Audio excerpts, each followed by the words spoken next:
eBay. When you say, oh, you shouldn't trust most sales on it, most of the time you get a good experience, but it has a significant disadvantage. When buying certain types of things, they don't enforce the proper quality. One example is the bad experience I had recently trying to buy a micro SD card off eBay, off this store. They were selling a micro SD card that said it would be a 64GB one. So we could start, and if I can do this without using a capture device, and just have a look at what they were advertising.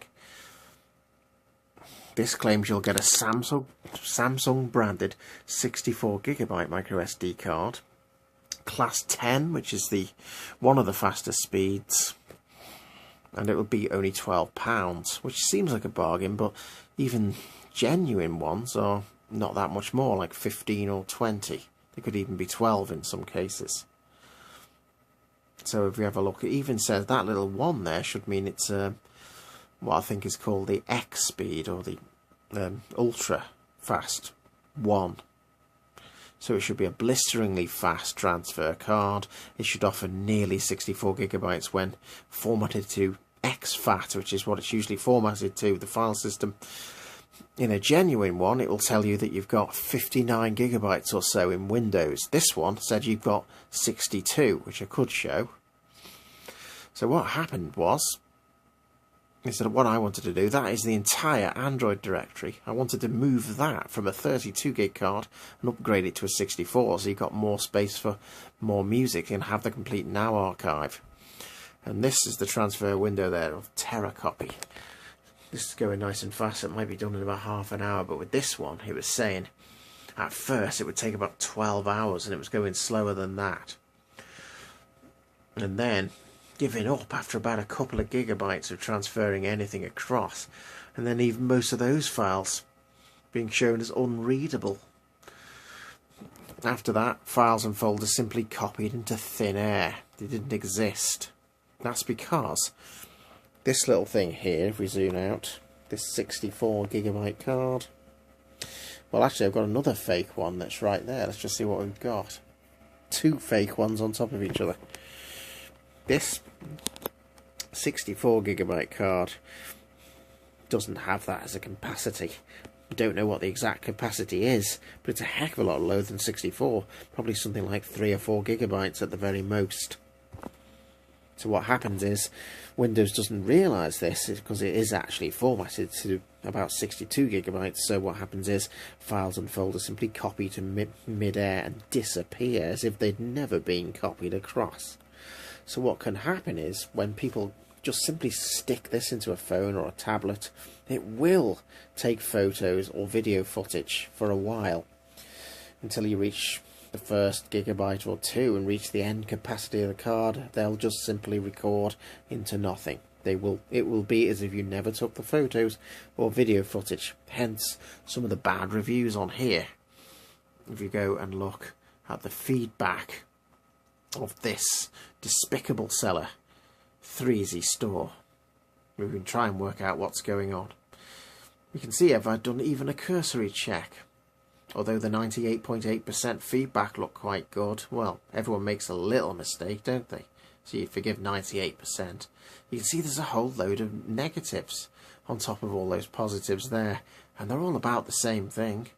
How fake these micro SD cards are. Now, reading about it, it's not just that they have lower capacity, trying to scam you in that way, but also that they're using crap components, chips that should have been destroyed, which means that even the memory that does exist in these absolute piles of crap devices, it will not even store what it should be able to store properly anyway. And I was getting loads of red marks on the files, one after another, and it looked a bit like, again, we just need to see if we can get these things up.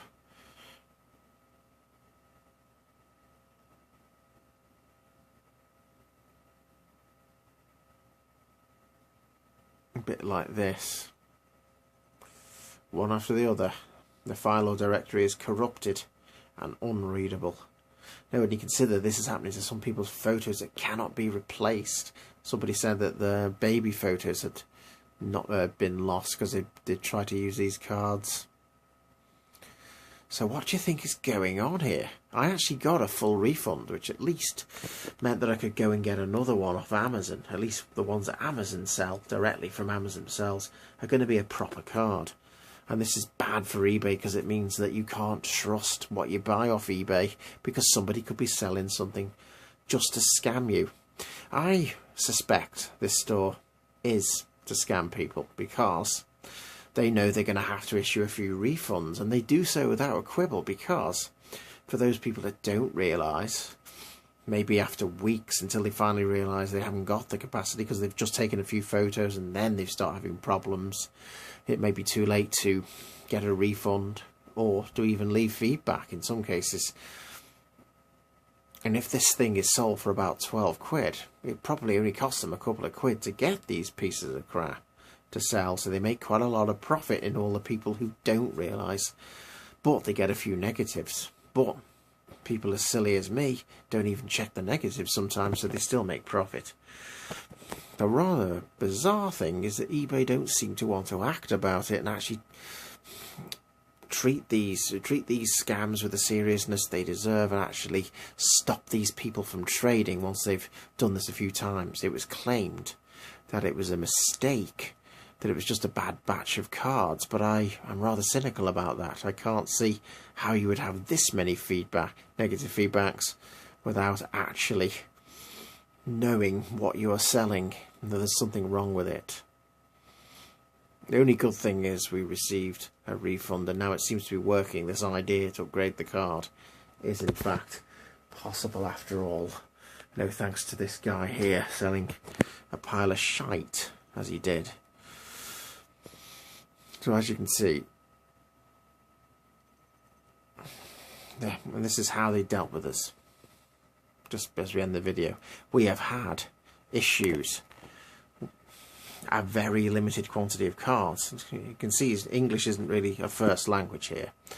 That the wrong ware being sent out as defective in this last batch. All our items are genuine. Well, that's an interesting statement, isn't it? And we're consistently working with suppliers to rectify these issues. So I think he's trying to make it look like that we've just had a bit of bad luck here. It's just a bad batch of cards, but most of the rest are fine. But I suspect a lot of people don't realise for a while. I'd have much appreciated if he gave us a chance to resolve the matter before leaving a negative feedback. This is totally unfair on us. This is business and things can go wrong. Or they can go wrong or right if you sell things that are totally wrong in the first place. Read my listing clearly and carefully. Absolutely gutted when buyers like yourself don't let us know of a problem. Leave a feedback, then ask for help, etc. Refund or replacement. Such a selfish move. Well, I feel absolutely no guilt whatsoever on this because I think I know what's going on here. And as I think I do, I think a negative feedback is the absolute least that they could be given for knowingly selling cards that are not only inconvenient but could actually hurt customers because they're going to lose photos and video that they could have shot on a genuine card, and they have absolutely no chance of getting it back because it didn't even record it in the first place. Of course, it put it on thin air. So there it is. There's the fake card that's so thin you can actually tell it isn't 64 in capacity. And here's a fake 32 as well. This is unbranded and claims to be fast and 32. It's anything but those things. There you go.